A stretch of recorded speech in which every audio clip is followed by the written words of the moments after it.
Hello, Fearless Gamers, and welcome to another podcast here on Fearless Games. I'm Matt the Vet, and today I'm joined by James the Wildcard. And that's it. Yeah. We took a vote, and we voted the Stark Lord and Matt off the podcast. Well, by vote you mean didn't do anything and they couldn't make it, then yes. Yes. Yes, that's how voting works now. Gotcha. So, I want to give a quick little update on the Storm of Vengeance game. Okay. Because I've been playing it. And yes. They had an update recently, because it's still beta. Yes. First off, there's a lot of negative comments in the discussion section on the Steam pages. Like, people are really upset about this game because I think they were expecting a new Dawn of War and they got this. Yeah, so I could see, most likely. I could see that, because that's what some of it is.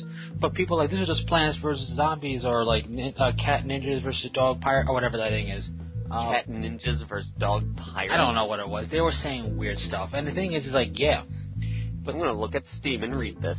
But it's in the community hub underneath discussions and all that. But the thing about this game is that this is a game that is developed to be also on mobile devices. So, you can't have anything that crazy like a Dawn of War style game on a mobile device. It's just not going to work out too well. I would love a Dawn of War reboot or some type of thing, but, you know, this is what we got. And it's not that it's bad, but I will say this.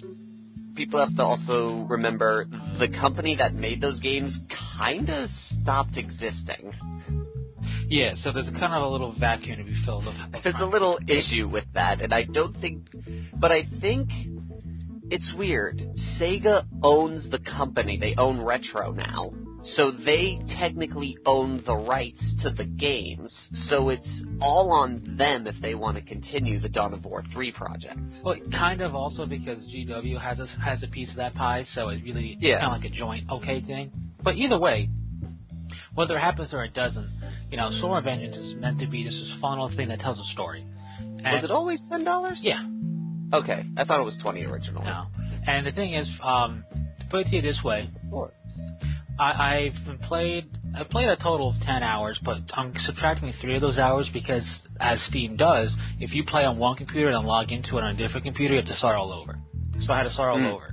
But 7 hours of gameplay in, and I'm on day 20, because it goes by days. I think I'm on day 28, and some of these days have multiple missions. That's a lot of missions I've been through for $10. So I'm really not complaining. Because it tells the story of the purging of Calidus, whatever it is. But yeah. And well, Calidus is the name of the city that they do the Last Stand. Well, yeah, but it's Vecina 5 is it's Vecina 4. Vecina 4 is the planet, but it's just the story of Catalyst, whatever, because a lot of battles take place around that city, and that whole thing was them pushing out to defend Vecina 4. Ninja Marines versus Samuel Orcs. Samurai. Weird. It's Ninja vs. Samurai. Yeah. That's what it was. He capitalized the I. Yeah, but it's like a lowercase L. But yeah, so it's basically Ninja vs. Samurai, whatever it is, and it's a lane game. Yeah. But the thing about this game is it's fun. It's not too. You don't have to get committed to it. Like, you can play a mission and stop. You know, some missions can go as quick as like 5 minutes. I will say this though. There's one I haven't played on the orc side really, but because I don't have any interest in playing as the orcs, I'm playing as the Dark Angels because I like Space Marines. And you eventually get to these things that look like weird boy huts. I'm guessing that's what they are. One of the things that I don't like is that you can't mouse over or click on an enemy building and see what it's called. But whatever. Still a beta. Maybe they will, maybe they won't. These huts didn't really do much before the update. They had defensive attacks, little green balls of energy that if they hit your guys, they would damage them and stun them. Whatever. Now they got, I guess, their full abilities, but in my opinion, playing the game, it's way too unfair and way too overpowered for what they do. And what they do is they have three attacks basically. They do one which is a straight shot towards your guy that goes kind of like a chain effect. So anything friend or foe near that also gets hit by this. It does decent damage and it stuns them for a long time. There's another one which attacks the entire lane, doing damage to everything in that lane. And there's a third one where it shoots your guy and it turns him into a bomb squig. And then it runs over and blows up. against your building, doing some damage or against one of your guys, basically killing them in one shot. Here's the problem. All 3's attacks can attack any lane and anywhere in that lane. So I could just deploy a guy right fresh new and get hit by the squig thing right away. Or hit by the stun beam right away. Or hit by, the chain lightning right away. And there are missions where you play against 2 or 3 of them there. So you have 3...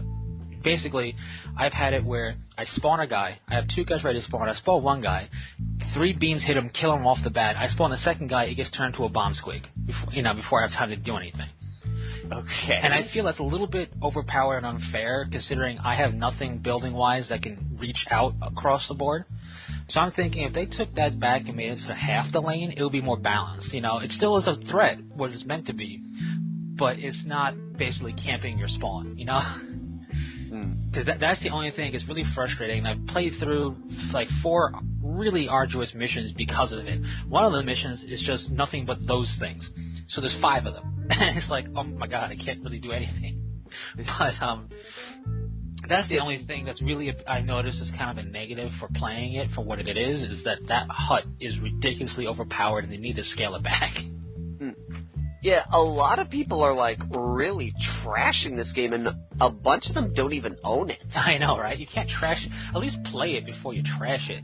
But, okay, for anyone who, and everyone's, always constantly, instead of Dawn of War 3, we get this and all that. It's one, for everyone, this is not being made by the same people who did Dawn of War 3, or Dawn of War 2. So it's not going to be Dawn of War in any way, shape, or form. Yeah, but it's just a lot of people are trolls, and they don't understand. And second of all, on an Android device. It's just a fun game, and for $10, it sounds like you get a lot more than those free games, plus no ads. Yeah, no, for $10, I think I'm on day 20 or 29. Some of those days have 3 missions, some of them don't. So let's just say I've played an average of, just on the Space Marine side right now, say 65 missions. 65 separate missions for $10. I've yet to find a game that has that many for free. Yeah. Or at least if they do, there's a billion ads you have to go through because you have to get an ad through every one. On top of that, once I eventually finish the game on the Dark Angels, I could play through that many games basically as orcs. Yeah. So that's double your games right there. Then there's multiplayer, which lets you play skirmish games against computers, kind of build up your experience and build up the abilities to unlock, because you unlock abilities and whatnot as you level up. Okay. And then you can play, I believe, online against other people. So it has online potential for $10. I mean, it's not bad at all. That's impressive. Yeah. So I guess what we're saying here is to all them fearless gamers out there, this is one group that fully supports this new Warhammer 40,000 game, despite the fact it not being Dawn of War. Yeah, and I'm being realistic here. It is basically Plants vs. Zombies, Ninja vs. Pirates. It's playing on that motif, but it's telling a story. It's not like the stories. It's not like it's doing it weirdly. The graphics are pretty good for what it is. It's telling a story that you don't have to read the book if you don't want to. I understand it'd be cool if it had Eldar and town and everything in this, but this is very much a 1-versus-1 story. Maybe they'll do something in the future, but it's just telling a story, and for what it is, it's meant to be a fun game that's not just PC. I'm playing on the PC, but apparently it's going to be on Android devices or something like that as well. Yep. And you can't go when you're doing a game that's going to bridge between those 2 different machines, basically. You can't make it too complex. And, I'll say this, it's better than a Farmville clone. Yeah. Just imagine that if they did Warhammer 40k Farmville Edition. Yeah. Or, I play on mobile, I have Clash of Clans. I'm glad it's not like a Clash of Clans either. This is, this feels more appropriate, and it tells a decent story. Now, it is still beta. For example, I've leveled up everything that I can. I'm leveling up, and I got points that I can't spend. So I don't know if they're going to add more things to upgrade for, or if that translates over into, let's say if I beat the game, that translates over the points I could spend on multiplayer. I have no idea. I'm hoping they add more stuff, and hoping they fix this freaking hut, because it's way too strong. But so far So far, you're the only comment I've seen on the community that isn't going, this game is stupid. Yeah, I put the only, like, feedback, which is like, hey, these HUDs are a little overpowered. Why don't you scale them back a little bit? I can see the developers going, hey, another comment, it's not telling us the game stinks. What? Stop it. Let's read this. Right? But, I mean, I get it. I would have loved a Dawn of War game. I would have loved... I'm still waiting for Dawn of War to come back. Yeah, I mean, I would have loved even just a Last Stand game specific, you know, like a specific Last Stand style game. Or if anything, just an update to Last Stand. Yeah. You know, give us a new version, new characters, new war gear, new map. if anything. New maps. A map would be awesome. Yep. But I discovered, I didn't realize, like, I knew he was in the game, but Scott McNeil, the guy who was the original Piccolo, he's the Chaos Sorcerer in Last Stand. Yeah. But I did not know that. Yeah, and Last Stand was a lot of fun. Dawn of War 2 was a good, a refreshing take on the Dawn of War series. It was closer to the novels, like, I would say. Yeah, but I mean, what I mean by refreshing take is Dawn of War was interesting in that you weren't mining a resource necessarily. You didn't have builders mining. But you captured strategic points and other things, and what you got was your resources, essentially, to build an army. But you still had to build a base. The thing I liked about Dawn of War 2 is it kind of took the base. I mean, you had a quasi-base, but it was more about the squads and whatnot, which I found really cool. So yeah, like I said, it felt more like the novelization. Yeah. Of the books that we get, rather than the StarCraft clone, for lack of a better word. Yeah, I mean, instead of building up your base and your defense and building up a huge army to crush the enemy, you move on and you kind of move in a fluid manner and reinforce your squads and all that, and it worked. It worked well. But yeah, anyway, that's my Storm of Vengeance update. And have you seen they put up the Crimson Slaughter for pre-order and whatnot? I haven't seen. I've been reading, though, through the forums and all that. What I find interesting is,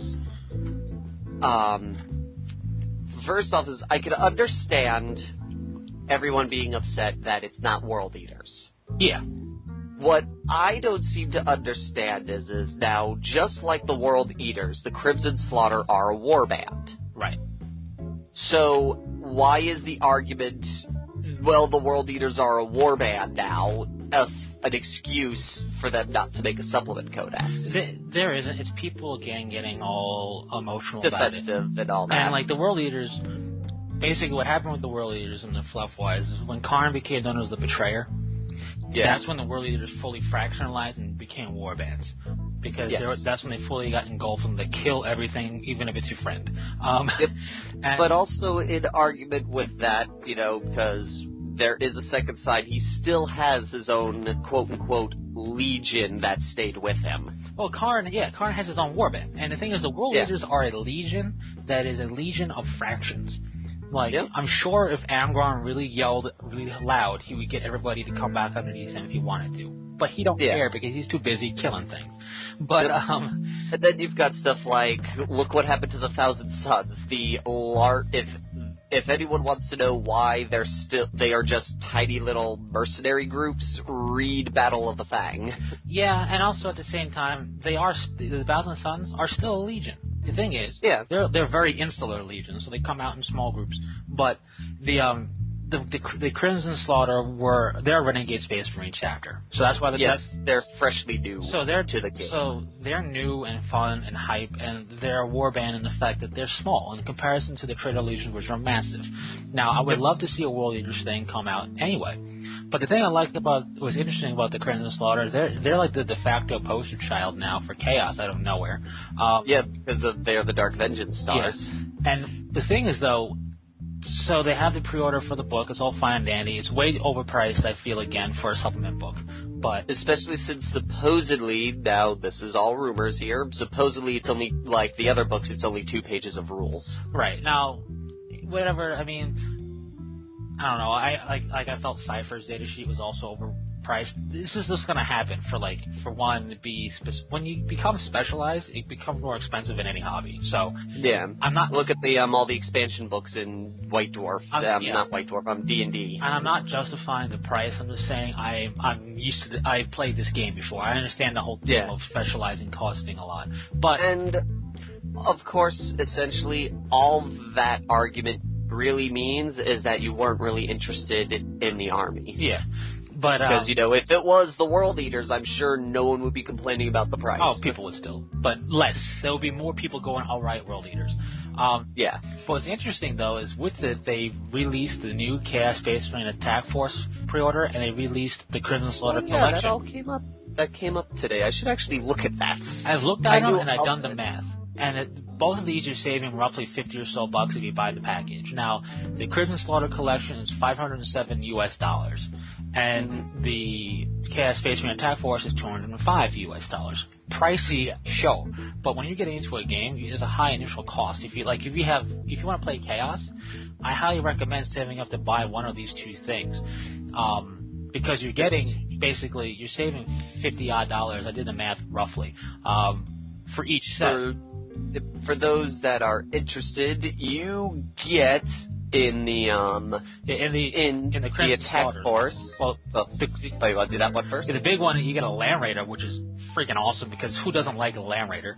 Land Raiders are cool. You get 2 Chaos Rhinos. You get the Terminator HQ Lord, which is a fantastic kit for Chaos. Let's be serious. It's an awesome kit. And the new helmet, where he actually has a Terminator helmet, is pretty cool. Yeah. Then you have 5. You get the 5-man Chaos Terminator box kit in there. You get 5. You get Raptors, the 5-man Raptor kit. You get the really big beefy. I forget the name. The Mauler Fiend thing. The Mauler Fiend. You get the Forge Fiend. Yeah, the Forge Fiend or whatever it is, depending how you build it. Forge Fiend. Yep. Apparently you get 2 Helbrutes. Yeah. Which I like the new model. It's a great model. It's way better than the old Dreadnought model. And I like the one that came in the Dark Vengeance kit, and I like the new arm sets that they're throwing in with it. Yeah. Well, now you get basically two full troop choices. You get 2 10-man Chaos Squad boxes, and you get a 3-man biker box. And for the price, you're saving at least $50, if not more. And what this basically gives you, everything in here, with the exception of the bikers, I'd say you could find a use for it in an army. Even if you didn't want to build Raptors, you could have really cool, customized Chosen. Put a regular backpack on them, or whatever it is. Can Chosen get jetpacks? I don't remember. I don't think so, but I could be wrong. I mean, looking at everything, you're getting a lot. And even if, let's say, you bought this and you didn't want the bikers and you didn't want the Raptors, there are people who play Chaos who would probably be like, hey, you know what? I have this. You buy me this kit, and I'll just give you this thing. There are people out there who want to make their own Doom Riders and go, one day. Yes, one day. They pet it. Yeah. And now with the Chaos Space Marine Attack Force, what do we get in there? We get 1 Chaos Terminator Lord. Awesome kit. I think I said that already. 5 Chaos Terminators, which are expensive in their own right. Yeah, they're like $50. Getting $50 off. Yeah, and you're basically getting them for free in this thing. And those kits also are pretty cool. I do like them. Let's see. I haven't used them primarily because they don't have any real Thousand Sunny areas. I'm waiting for Forge World to make Thousand Sun pre-Heresy Terminators. Oh yeah, they're gonna be awesome. Because they're gonna be awesome, and those are gonna be the ones I use. Yes. 10 Chaos Marines, 1 Chaos Rhino, 5 Chaos Raptors, 1 Chaos Space Marine Mauler Fiend, and 4 Transfer Sheets. Which is more than enough to transfer 5 of your guys. Yep. And that's also a good starter. Like, if you're thinking, you know what, I don't want to use let's say you don't want a Land Raider, which you're weird if you don't. I can see not fitting it in your army, but everybody must want a Land Raider because I think it's a cool tank. But anyway, let's say you don't want that, you don't want the bikes, you don't want the Helbrutes and stuff like that. You get a good start with the Chaos Space Marine Attack Force. You just got to buy 1 extra troop choice, and you got a mini force. I do like on this, I like the whip arm. Yeah. I like the last cannon, and I like the missile launcher. I think the Thousand Suns painted up one looks really cool. Yeah, the missile launcher is kind of creepy with the eyes as missiles. Oh, yeah. That is really freaky. Yeah, it's really freaky and really good. I'm going to be honest, the Helbrute actually kind of makes me, I don't want to say restored faith in GW's chaos stuff, but for a bit it was just like throw spikes on her, you're good. Yeah, and now throw spikes and it's chaos. Yeah, and now you get the mutations. I'm not a fan of mutations and stuff like that, but it works for what they're going for. Well, look at the legions we play. Yeah, but but seeing more of that and less of spikes on spikes on spikes it's good. The Helbrute I like because it has that it brought back a level of some creepiness that chaos is supposed to have. Yeah. It's like, is that thing a machine? No, it's got flesh all over it. Or is it a man? Yeah, and then you're like, wait, are those eyeballs flying at us? It's like, bum, bum, bum. The only thing GW really now needs to do, in my humble opinion, is a 10-man cultist box. Yeah, do they have, is it they a 5-man? Yeah, a 10-man box makes more sense. 5-man snap fit. It's basically they took the 5, what I guess from a survey, coolest looking chaos cultists from the Dark Vengeance kit, and made a 10-man squad of them. I'm glad that offered. It'd be cool if there was more. Like, I'm actually thinking of picking up another Dark Vengeance set for the Chosen, because the Chosen look awesome. They do. And it's only $40 more than just buying more Deathwing Terminators. Yes, you're stuck with the Chain Fist, the autocannon, and that's it, but I'm down with 2 squads of that. And they're cool looking. Yeah, plus and the Ravenwing bikes. Yeah, you get Ravenwing bikes. Those things are awesome. And you get cool sculpted Dark Angels. Yep, and you get 20 cultists, which are pretty much looking like, after reading the Battle of the Fang, I want to have some for my 1,000 Suns. Yeah. Or I may go really super Battle of the Fang and just buy a box of Guardsmen. Yeah. Now, for fearless gamers who maybe don't look it up too much, because I noticed that hobby shops don't carry all the battle forces.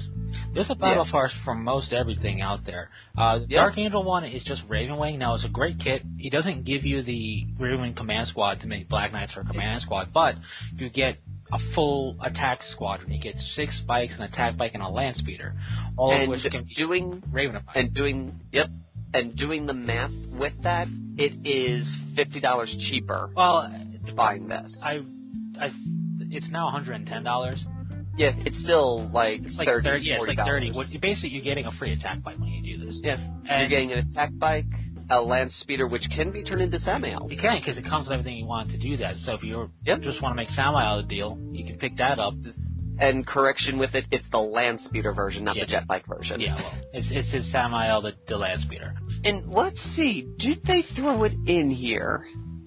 Let's see, this includes the 6,000 regular speeders, they're also included this because this version. Does the new kit come with stands? Because on the box, they are on stands. Yeah. But in the second picture, they are not. I'm not sure. It'd be cool if it came with the new biker stands, because normally the bikes came with a cavalry stand, and if it worked too well, the new biker stands really fit it. I would hope so. I mean, I don't... It's just like a thing. It's easier to keep them standing. Yeah. I have when no they're idea. on. It doesn't say. But it doesn't say. The cool GW, thing about, if you're listening, answer. Yeah, the cool thing about this is when you get this, you also get enough bits to Dark Angel to Ravenwingify / Dark Angelify your attack bike. Because if you buy attack bike by yourself, you don't get the cool wing thing. So and it also gives you a lot of cool stuff for random stuff, like little Dark Angel head you get bits and everything like that, which is nice. Now the only thing really there isn't really the battle force that you get for the Tau is better than it was, but I could see people not. Like, there's some battle forces that need a little bit of refreshing. Let's see, I'm curious to see what the Dark Eldar one is. Yeah, the Tau get a 3-man stealth team, a 3-man crisis team, they get a Fire Warrior squad, and they get a Piranha. So, I mean, is that Riptide thing still up for purchase? What do you mean? The one that gives you, like, that data sheet? I'm just seeing... Well, I'm in Army Essentials. I'm seeing these Town for Fire-based support cadre. Let's see. I am looking... What's the one I'm looking for? Let's see. Army Essentials. there's the battle box set for that. Wow, they got rid of the 3 or whatever. The Wraith Knight, the 3 squads of Wraith Guard, and the 2 Wraith Lord kit. That like formation where they made the data sheet for Christmas. Yeah, I could see, that being like a limited offer. Yeah, no, because that was a really decent setup. You got $350 worth of stuff for $270. Yeah, I mean those special like Christmas kind of stuff, they tend to be limited. Yeah. And Imperial Knights. Yeah, those guys. Which apparently what's interesting is there's something you can do with the Knights. Yeah. They're only a scoring unit when they're a primary detachment. They lose their scoring ability when they become allies, which I think is fair. Yeah. For them.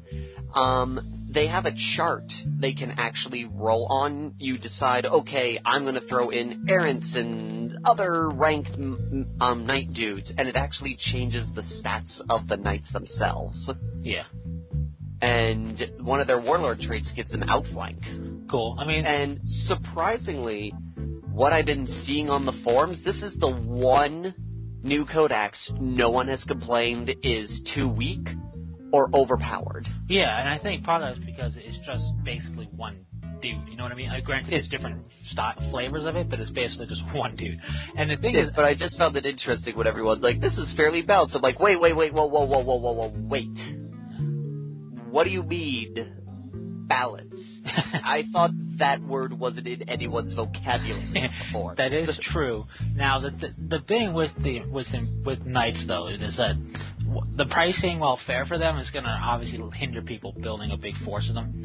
Yeah, it's $420 for 3 of them. Yeah, which is probably some form of a discount. Probably. Let's see, they're $140 normally.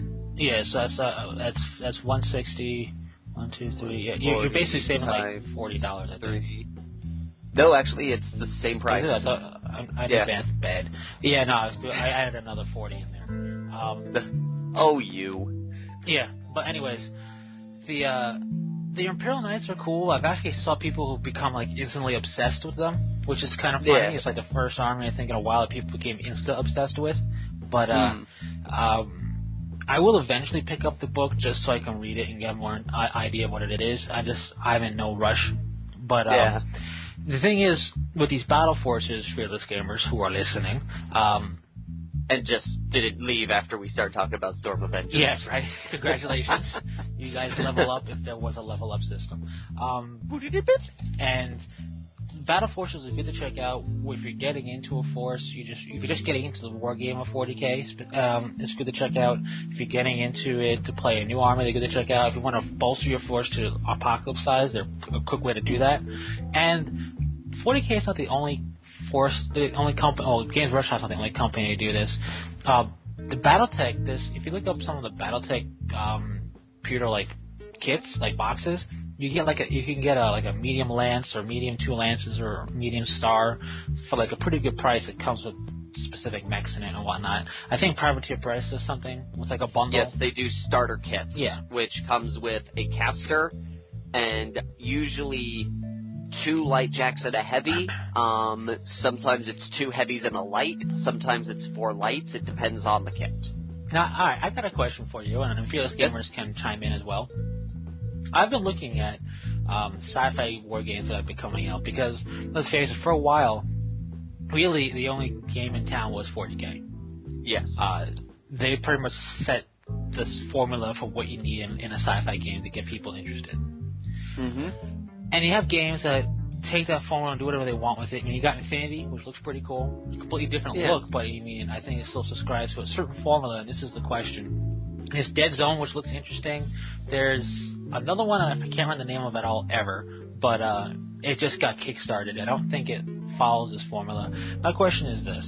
Do you think sci-fi games specifically, because it makes sense in fantasy, that in order for a game to do well, it's got to offer that get in close, slice them and dice them category? I mean, Infinity has specific close combat units, and now with Infinity, the way I understand it, I was talking with Stark Lord about this, if you're not geared specifically for close combat in Infinity, you lose, basically. Especially against somebody who's specifically geared towards it. That's what they got, units with swords and whatnot. And Dead Zone has got dudes with, like, blades strapped to them and big mauler-type looking things. Do you think it's required of a sci-fi war game to have some type of close combat element to it? I think, honestly, that's the mindset. I don't think it's required. Yeah. I agree with you. I think that, like, a lot of people are like, we need a close combat dude. Okay, let's do it. But I think, because there have been games where you could just do shooty stuff and it still be just as entertaining. Yeah. So I think it's more of a mindset we've kind of got ourselves stuck into, that sci-fi must have close combat. I agree with you.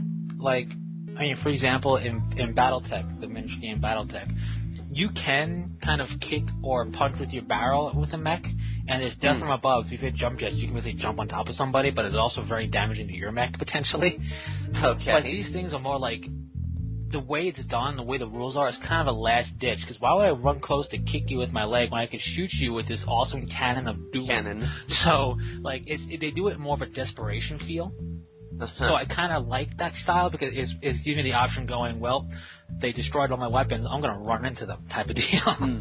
But yeah, I agree with you thinking that close combat isn't needed. At the same time, I think something to enhance people's gameplay of giving some type of bonus for getting close, like, maybe you should be able to shoot twice or whatever it is if you get up close and personal. But I don't think you need the prerequisite, Batman pajama wielding a sword in your forces. But yes. I will say it does give the whole visual appeal. People do like looking at it. Yes. And that adds me to the second part of this two-tart? It's two-tart. You gotta make it sweeter. It's the two-part question here, which is, now obviously, the first thing that draws people in, when it's not word of mouth, when you're just looking at stuff online or in a store, is the visual. It's got to be visually appealing for you to stop and go, let me take a closer look at this, and then look at the fluff and the rules and see if you like it. So the visuals, where is really the biting thing, because even if somebody tells you check out this game, if it doesn't look cool to you, chances are you might not pick it up. So what is your visual style? What is it that catches your eye in a war game? Like, what's your beef? What's your deal here when it comes to visually appealing to you as a war game? Do you like super clunky armor? Do you like the thin, super nimble looking jesters, aka Harlequins? But do you, is it a higher, what do you look for? What is it that you like, and what is it that you don't like? I'd say, for me, when it comes to miniature games where there's actual people involved, it's more poses than anything. I like models that have different poses and unique, and not everyone looks exactly the same. Right. When it comes to vehicles, it's uniqueness amongst the factions. Like, the reason why I got into 40K was because, the Eldar were so different from the Imperial Guard. And the Imperial Guard were kind of different from the Space Marines, but you could tell that they were part of the same group type of thing. Right. So for me, it's more the model's individualities. All right. That's a big thing with me. Which is why I love dystopian wars. You could sit there and go, okay, that's this. Okay, that's this. Whereas I'm not a big fan of Flames of Firestorm Armada because everything looks like a box or a circle. True, fair enough. And what is that, going off that, what is it that you don't like? Like, do you have a particular model you could go, this model is a good example of what I don't like about stuff, or? Not really. There's no real, one model. I will admit my tastes vary from game to game. Like I said, I hate, I like posability, but then you go to War Machine and you're like, then why do you play Signar since everything almost poses the exact same way? So my taste does change from system to system. Gotcha. But I'd say those are two factors that really kick in, is if the model's posed in a way where I'm like, okay, I can see this guy moving like this. And with vehicles, it's more, I guess the only thing I would hate most on vehicles is things that look tacked on. Like, one of the things I kind of don't like about the Chaos models is it's just they threw spikes on it. So it's so it's just if it has spikes then it's Chaos. right. That kind of is boring to me. That's why I usually buy Forge World doors and stuff like that, because then it's not just spikes. Right. Makes sense. And what about you? Alright, well, I feel it does vary depending upon what I'm looking at. Like you've mentioned. When it comes to mechs, like Battletech, and things like Robotech. Let's call them across Robotech. And it's not a war game, but things like Gundam and stuff like that, is I like the look. If the overall, let's say, scheme is to look utilitarian and functional, then what I like is something that looks very functional. Like in Battletech, if it's got too gracious of a look and too curvy, I'm not as big a fan of it as something boxy, because the boxy just looks to me more practical. Okay, put this missile box in there. Okay, take that out, put a box of something else in there, type of deal. So when it comes to something like that, I like it also to it doesn't have to have a humanoid appearance, but it's got to look clearly like it's being piloted, you know? If it looks too much is that a person in a suit, it kind of loses the appeal for me. Yeah. Now, when it comes to things like infantry with vehicle war games, 40K and things like that, I like things to look unique enough. If there's a faction like the Imperium, then things sharing a look makes sense, and I'm okay with that. But I like things for example, I'm a big fan of powered armor stuff, That's why I'm a big fan of Iron Man and War Machine. I like that look. And I like that look without it being obnoxious. So you look at for example, some of the Space Marine art, you go, man, those are some really big and thick shoulder pads. And that gets me a little crazy. But, that's actually one of the reasons why I don't like some of the images of the Custodian Guard. I think half the time they look way too gaudy. Yeah, now the Custodian Guard I like, and I'll get to that in a moment, but I like powered armor to be practical in a way, and I understand that it's not real practicality, it's nothing in sci-fi, but I like to look okay, somebody could actually walk around on that even with the servo supporting, and which is why I'm really not a fan of the Centurions. Because when I look at the Centurions, I look at it and go, that just doesn't look like it can move very well. Even with all the machinery in there. Even with all them pistons. Yeah. Pistons everywhere. Yeah, right. And then when it comes to things I also enjoy kind of the sparse armored, more covertly clad. Think StarCraft Ghost. I like the Terran Ghost. So that type of approach. But what I'm not a fan of is I'm not a fan of things where clearly they had a helmet. Why aren't they wearing it? Wear your helmet. And I'm not a fan of. I'm really not a fan of flesh being exposed too much. Now, what I mean by that is a good example is Space Marine Scouts. I'm really not a fan of those models, which is why I've never actually built one. I don't like the idea of, I've seen cool things where people paint their arms up like they're wearing a bodysuit, so it looks more tactical and makes more sense to me. But when you got, especially with the Space Marines, the word space is in their name, which means scouts should be able to operate, in a vacuum, in a hazardous environment. When you look at them, they go, they are so vulnerable to the elements, and they look a little bit disproportionate to me. And I think they do look a little funky. I think the whole idea is that they're in mid-process of gene transformation with the gene seed. Yep. It just looks weird to me. So I enjoy things looking like they're, even if they're not very well armored, just have a long sleeve shirt on or something. And but at the same time, if you're going for ornate, which is why I love the Custodian Guard, they're just so ornate that you feel like you need to be in a tuxedo just to look at them. Like, they're covered in gold on gold on gold with all this intricate work and everything. And I like that. But I guess for me, like, a good example of models that I really like are, from Battletech is the Timberwolf. Because it has that just look of mean to it, even though it's got some curves to it, which is also known as the Mad Cat. I enjoy Terminators. The Terminators are cool. And the monolith from the Necrons. I like that very kind of symmetrical look. I'm kind of drawn to that kind of geometric shapes. And things I don't like would be things like the Scouts, for example.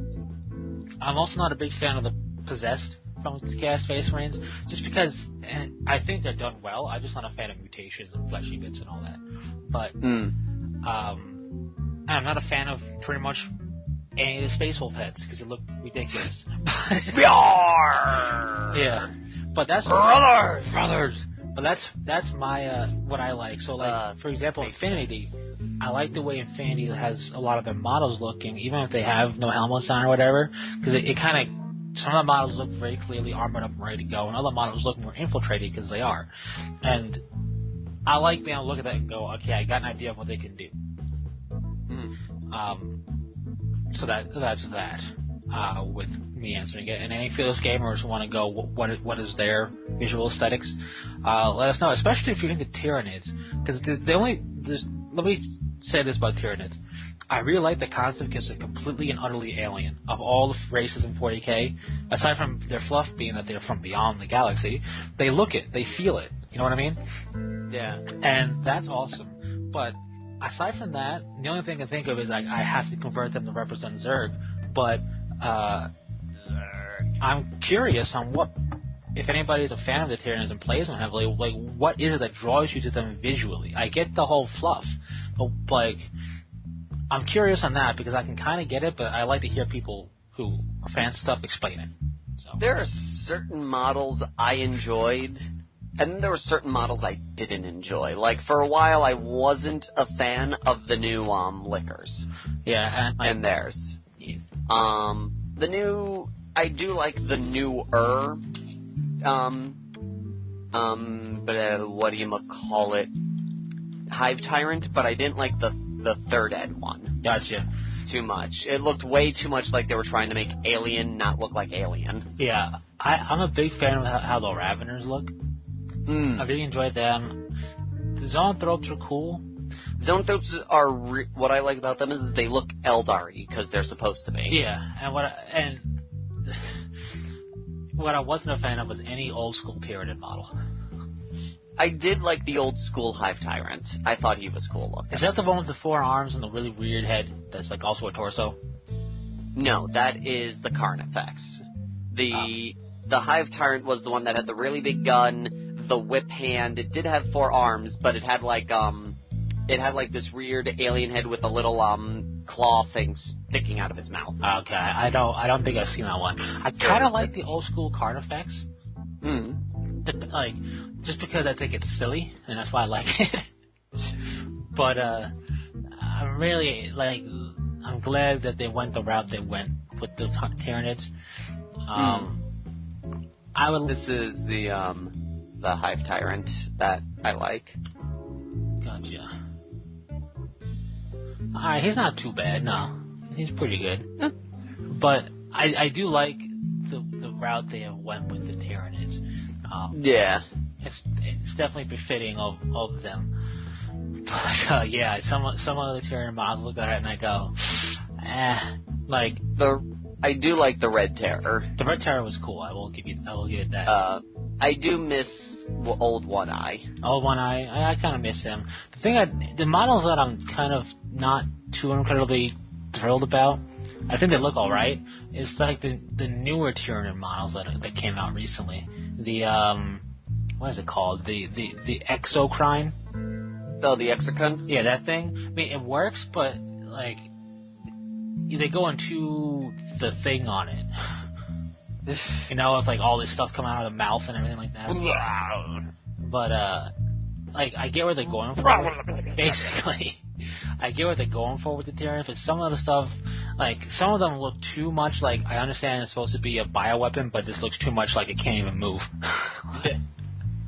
Because it's spitting up all its guts, going blah, blah, blah, blah, blah. Basically. That is true. That is very true. You know, when you're spitting up your guts, you don't want to move. Yeah, I imagine it makes moving difficult. You know what's interesting, though? That I've come to see recently? You know the whole Firestorm Armada thing? Yeah. They got, infantry-based war game called Planetfall. based on it, which I was like, what? Not that Which had a video game beforehand. Did it? I don't know. Yeah, Planetfall was a video game. I think it still actually exists. I think it's a massive multiplayer right now. That's kind of cool that it has that, but, I mean, with Firestorm Armada, I have a love-hate relationship with their ships. I like the ideas of a lot of them, and some of them, the biggest thing I don't like about their ships, and I don't know if they've changed it recently, but their ships are just, for example, the ship is just bigger to represent, like, the cruiser is a bigger version of the escort, you know what I mean? Like, yeah. There's only a few ships that actually, there's like two or three different designs, and then the main design is just different sizes. It looks like to me, at the very least. I'm kind of not about that. The newer factions look pretty cool. Yeah. I mean, I like the designs of their ships. I kind of like the whole just being boxy and look thing. But the thing I don't like about it is, again, a lot of the factions, it's like a minor change and a size difference to represent like the capital ship versus the escorts and then all those things. One things I really didn't like was that I saw one unit, and I was like, so they're just engines with a cockpit. Yeah, right. Like, there was one where it was just engines, and they slapped guns on it and said, it works. Yeah. Now, some of the factions I'm looking at, the Aqua and Prime are kind of cool looking, because they're really out there. But yeah, they're pretty cool looking. But, like, some of these, you look at them, and now, BFG wasn't all that dissimilar in just having different sizes, but they were different enough configuration where you wouldn't mistake their... You could go, that's one ship, that's another ship. Yeah, different enough. Now, the Imperial Navy got a little bit like, I couldn't tell you. But... those ships, at least they explained it as they were the same chassis, what made them different was their weapon payload. Right, and you can tell that clearly this is a different one because it has a bunch of launch bays versus a bunch of cannons. Yeah. But with these ships, some of them are just like a bigger version with an extra pylon on it, and it's like, great, I don't know what this is. But, what is the Kraken Alliance? The Crack Alliance. Yeah. But the idea that they have for taking that and putting it into a ground-based war game, basically, has me intrigued because I do kind of like their designs, and I'm interested to see where they go with it on the ground. Other than that, whatever. But it's Planetfall, and Exciting Influence is highly detailed. Let's take a look. But yeah, there was a game based off of it, that what existed. It was a cool game. And I never knew how to pronounce its actual simulation game, but it was eventually, I think it's supposed to be Gnome. But I always called it Genome because I thought that's what they were going for. It's like that whole idea of the genome of people and everything like that. Yeah. But I don't really know what they were going for. It's spelled Gnome. And the cool thing about Gnome that I liked over Battletech, and don't get me wrong, MechWarrior is my game of choice when it comes to mech simulation, but the Gnome game or whatever it is, it's if your mech gets really damaged, and the other thing that makes me think it was Genome was G-Gnome. So I thought it was Genome, but everybody kept saying Gnome whenever I went to buy it. So anyway, you're in the mech, you're piloting, you get damaged so much, you can eject out of it, be a foot soldier with a gun, and then go into another mech, even your enemies, and pilot it. Which was kind of cool. It's an old game, though. But then they had a strategy game called Dominion, and I believe its full name was Dominion Storm Over Gift 3. Yeah. And that was a cool strategy game, and I've always thought like those models would make a pretty cool like miniature model game. But I do find, looking at this stuff, I find the Directive, the Ryazov, and the Terran ground forces look pretty cool to me. Yeah, the Terran stuff is always pretty solid. Because it's tanks. Yeah. It's like classic human tanks. Yeah. How could you? They look like Baneblades. How can you hate that? Yeah. But I was surprised when I saw the whole idea of Planetfall. I was like, I thought it like it was a game because I remember it sounds very familiar. But then I looked at this and I went, because I never actually looked up Planetfall. Yeah, Planetfall is a game. I don't know if this is... I don't know if these just happen to have the same name, or if it's or if they're connected to each other. I don't know. If anyone knows, let us know. I know Planetfall also was an old game. Yeah, it just got... I know that there's a new version of it. And that's the thing too, is I think there's a bunch of different Planetfalls, or something like that. What was the multiplayer game where you could pilot like a plane and run around? Was that PlanetSide? That's PlanetSide. PlanetSide, right. That's what I'm confusing it. Apparently there's a movie called Planetfall. Yeah. There's a movie called Planetfall, an old 1980s game. I'm guessing the Planetfall is not related to that for the miniatures. I think I was thinking of PlanetSide when I thought Planetfall. Yeah, that's probably, I think, what we were thinking. It's so similar in naming. It is. Curse you people. Curse you people in making your names so similar that we confuse them for other things. Yeah. But either way, PlanetSide was a fun game. PlanetSide 2 looked pretty cool, so I don't actually play it. I think it's free to play now, which I might actually do it. But most stuff is now free to play. Free to play with just microtransactioning. Yeah, and because PlanetSide was a lot of fun. I actually held beta that. And the most fun I had in that game was not even killing things in an FPS MMO. It was flying the Galaxy dropship. Because when it was in its heyday, when I could bust out that baby, transport like a bunch of people, including a vehicle, and then have 3 people get into the gunner's thing and just fly it. And that was the most fun I had in that game, which is the weirdest thing. But it was a lot of fun.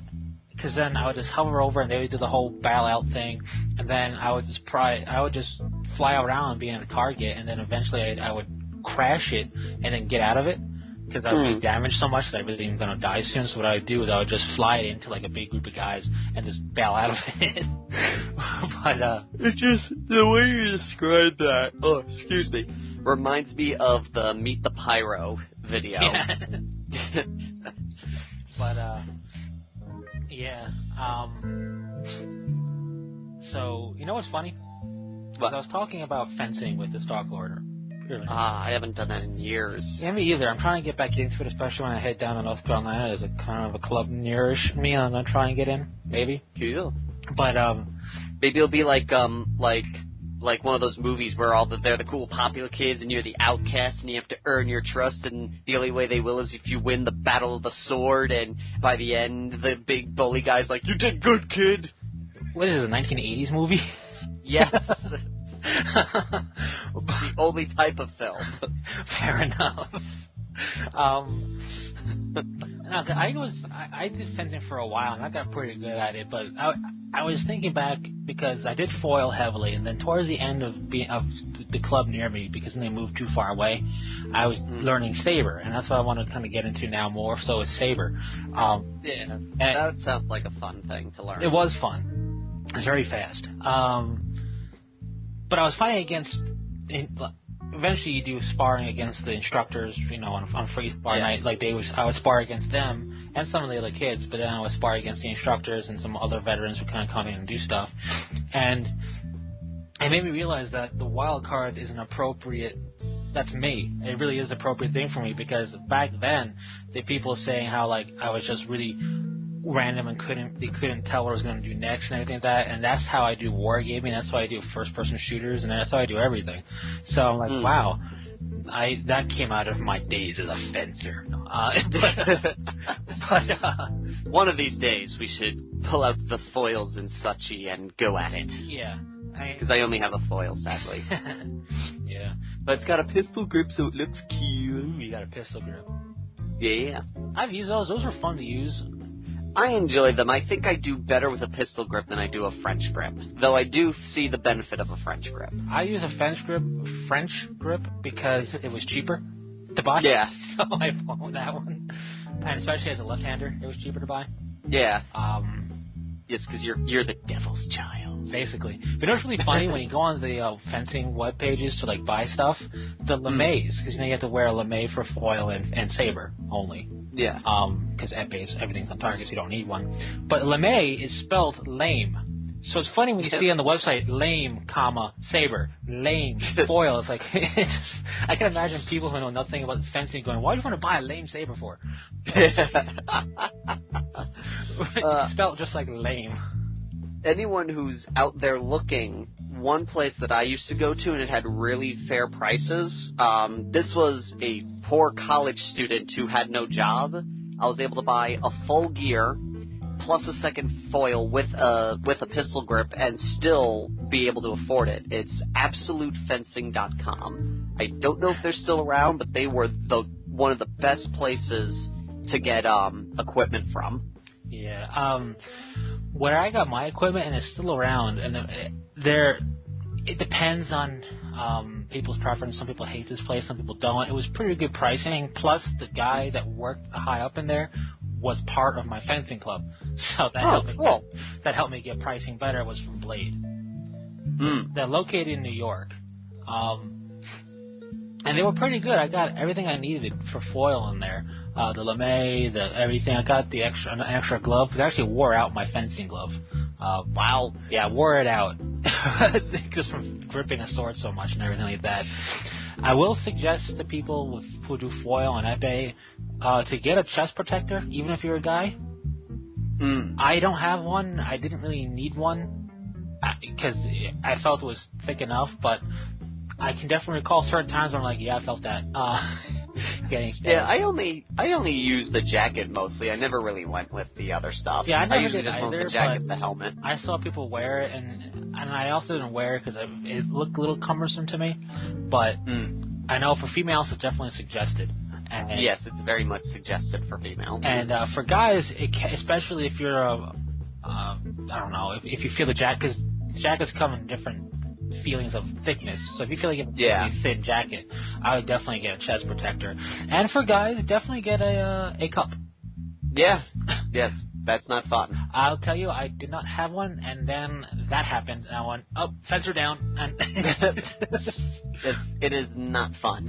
No. Not at all. Not fun at all. And I've never owned an actual fencing shoes. I've seen them, I see what they do, and why they exist. But what I definitely suggest for people, just because it comes in a bit thicker, is fencing socks. I had fencing socks. I don't know where they went. I want to get another one. But I have fencing socks, and they had a bit of a better thickness to them, especially up around the calf. And that really helped, because even with that, I parried somebody down in his thrust, and he ran a claw along the side of my calf. And even with that sock that was thick, he tore the skin open. So yeah. I've gotten my hands ripped open with my glove hand. You can still get hurt with all that padding. Exactly, but I really suggest the fencing socks, because they tend to be a bit thicker than your knee-high socks. And you want thickness in there. The fencing shoes, I think I fenced with Vans back in the day because I'm a rebel, I just did sneakers. Yeah, the Vans shoes or whatever, because I'm a rebel, and obviously. But your standard running shoe will work fine. Yeah. Yeah, I've never seen a real preference for shoes. The one thing that I've noticed, and that my fencing coach, and I actually listened to most everything she said, because she was like a 7 to 9 time epee national champion, is you want a flat shoe. Yeah. You don't want anything with a heel on it. You want a flat shoe. Yeah. And so the fencing shoes are all flat, and they tend to have your arch support for your heel, but still be flat and a bit more flexible, so you can really get on your toes, because they teach you in fencing, if you want to get hardcore at it, or if you just want to develop results quicker in flexibility and movement, is to take up minor ballet. Now, ain't nobody got time for that, and I imagine it's expensive, but and I don't think you would look good in a tutu. No, I tried. I actually never tried, but I wouldn't. Apparently, the camera girl likes tutus. No, she doesn't. No. She's changing her mind. She's being all wild card like. Well, it's only room enough for one wild card, but yeah, definitely socks. Well, she's the girl wild card, Fair enough. It's okay. It's a balance. Fair enough. And a running shoe. A running shoe will do you fine. Socks are good. Cups are good if you're a guy. Chest protector if you're a girl for sure.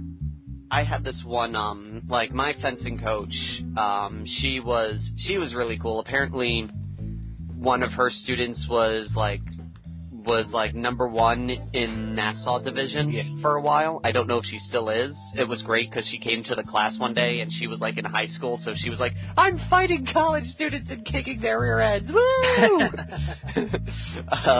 So she was on cloud 9. But anyway, she was telling me about this one student that she had. He was he came from a rich family, so he had one of those like meh, poo, poo, poo, attitudes. Stereotypical when people think fencer type person. Yes.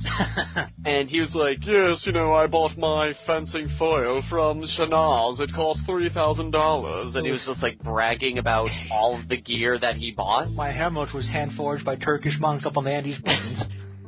Pretty much.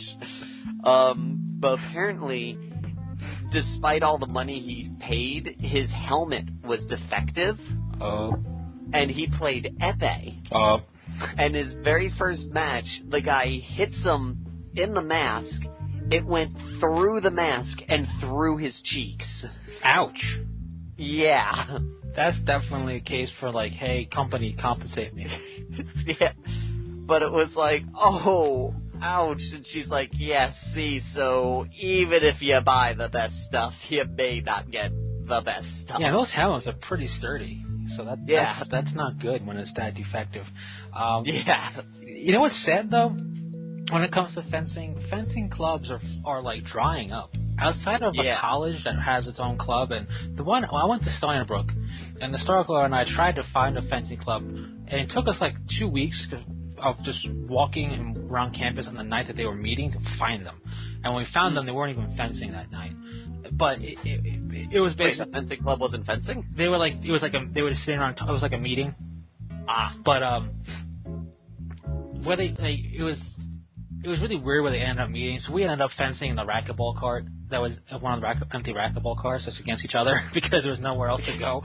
But, it was very much like, this is a fencing club, but it felt very run down. And the place I learned where I originally went to was nice. It had a big place, and then it moved further out east, far enough away that it was kind of an inconvenience to go on the days I would go, especially during school nights. But I went there a couple of times, and the chick was there that was part of my fencing group. She was there a lot. I think it was closer to where she lived. I don't know, but it was bigger. But it was just further away and kind of a little bit semi-sketchier place. Not really. It was a warehouse district as opposed to a storefront. So it just felt sketchier, even though it really wasn't. And I don't know whatever happened to that. I think that might have closed down, unfortunately. And then when you look up fencing groups, it's weird because you find it's like finding a fossil or a skeletal remains on the internet. Because you get to their website that is defunct. The last update was from 2008, and clearly they're closed down, but the website's still around. So it's like it's a shame that fencing is kind of going that way. And I've never done kendo, but I've studied the footwork a little bit. And even with that, you find that we meet on 2 days a week at a church, and it's like you guys, and it's a club type of deal that way that you pay for. But the weirdest thing is kendo and fencing have big organizations for North America. Yeah. So granted, not everybody's trying. Maybe it's just Long Island. I guess, because I was looking up stuff in Pennsylvania and I couldn't find anything where I am. Pennsylvania's a big place. Yes. Anybody who's out there who knows, is fencing a little bit more easier to get into where you are than it is here. Yeah, it's just, I find fencing is drying up a bit. Now, no sport/activity like this will ever go away completely. Yes. It's definitely feeling harder and harder to come by. And then because it's drying up a little bit, the prices tend to go up a bit. And further hurting the cause. And New York City's got a bunch, but obviously I'm nowhere near that. I don't want to ride a train with my fencing gear. But I just noticed recently, I found a lot of places, and then they moved 3 or 4 times, so you got to keep track of them. But fencing was a lot of fun. It is. It's difficult enough to be a challenge. Be a challenge and learn it, and you're always developing your skill set. You're never really done developing, just like any sport, really. Yeah. And the cool thing is when you learn the little tips and tricks on how to train in fencing, the grapevine technique is great for building footwork. We do the grapevine with your feet. I can't explain it easily enough, so Google grapevine footwork. Doorknobs were great for exactly. That was a very big one for foil, especially, and epee, I'm sure. Fencing saber is more of the actual blade, so it's less of this, but you still benefit. Whenever you're parrying and disengaging, the smaller your movement, the better. So you find it works best with a circular doorknob. But but you find a circular door. I mean, you take your fencing and you hold it, and you just open and shut. Open the door and close it multiple times. Yep. That movement is all you need to do for an effective parry or disengage and feint and everything. Everything you do just needs to do that. And you really, when you first start, you're gonna be wide open. You're gonna be like making watermelon-sized parries. Yeah. But get open and closing a door, it sounds stupid, and people look at you ridiculously if you do it in a public place. You just, what are you doing? Training. I'm training.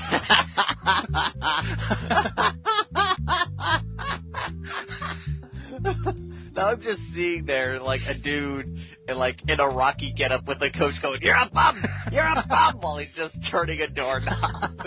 In a meat locker. Like, the butcher is just, like, walking in every so often going, "What?" Yeah, right. But doorknobs are great.